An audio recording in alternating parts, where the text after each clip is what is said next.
Hi, welcome to YoYo TV.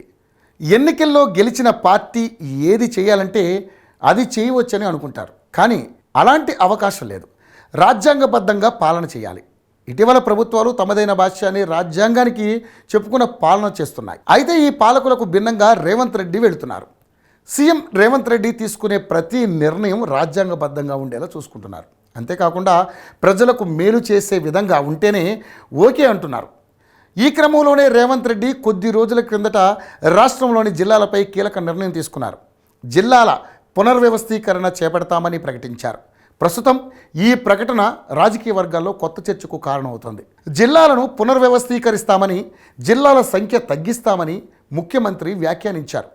రానున్న budget సమావేశాల్లోనే ఇందుకు judicial commission ఏర్పాటు చేస్తామని కూడా తెలిపారు.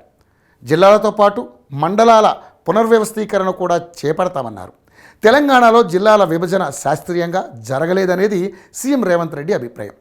33 జిల్లాలు ఏర్పాటు చేసిన గత సీఎం కేసీఆర్ జిల్లాల పేర్లు కూడా చెప్పలేరంటున్నారు. కొన్ని జిల్లాల్లో 3-4 జెడ్పీటీసీలు మాత్రమే ఉన్నారని, జెడ్పీ సమావేశం నిర్వహిస్తే వేదికపై ఉండేవారు తప్ప కింద ఉండేవారు లేరని విమర్శలు గుప్పించారు. అందుకే జిల్లాలు, మండలాల విభజనపై బడ్జెట్ సమావేశాల్లో చర్చిస్తామని, దీనికోసం జ్యుడిషియల్ కమిషన్ నియమించి ప్రజాభిప్రాయం మేరకు నిర్ణయం తీసుకుంటామని ప్రకటించారు. సీఎం రేవంత్ రెడ్డి చెప్పింది అక్షరాల నిజం. జిల్లాలు అతి చిన్నగా ఉండటం వల్ల అనేక సమస్యలు వస్తున్నాయి. కానీ జిల్లాలను ముట్టుకుంటే రాజకీయ ఉద్యమాలు వస్తాయి. జిల్లాలను తగ్గిస్తే ప్రజలు ఒప్పుకుంటారా అని కేటీఆర్ ఇప్పటికే హెచ్చరికలు జారీ చేశారు. ఎందుకంటే జిల్లాల ఏర్పాటు బీఆర్ఎస్ అధినేత కేసీఆర్ సీఎంగా ఉన్నప్పుడు శాస్త్రీయంగా జరగలేదు. పూర్తిగా రాజకీయ డిమాండ్లతోనే జరిగింది.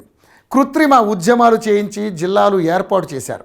ఇప్పుడు జిల్లాలను పునర్వ్యవస్థీకరిస్తే అలాంటి ఉద్యమాలు మళ్ళీ జరిగే అవకాశం కూడా ఉంది. జిల్లాలు రాజకీయాల కోసం కాకుండా ప్రజల అవసరాలకు తగ్గట్టుగా ఉండాలని ప్రజలకు అవగాహన కల్పించి పని పూర్తి చేస్తే ప్రయోజనం ఉంటుంది. లేకపోతే వివాదంతో గెలుక్కున్నట్లే అవుతుంది.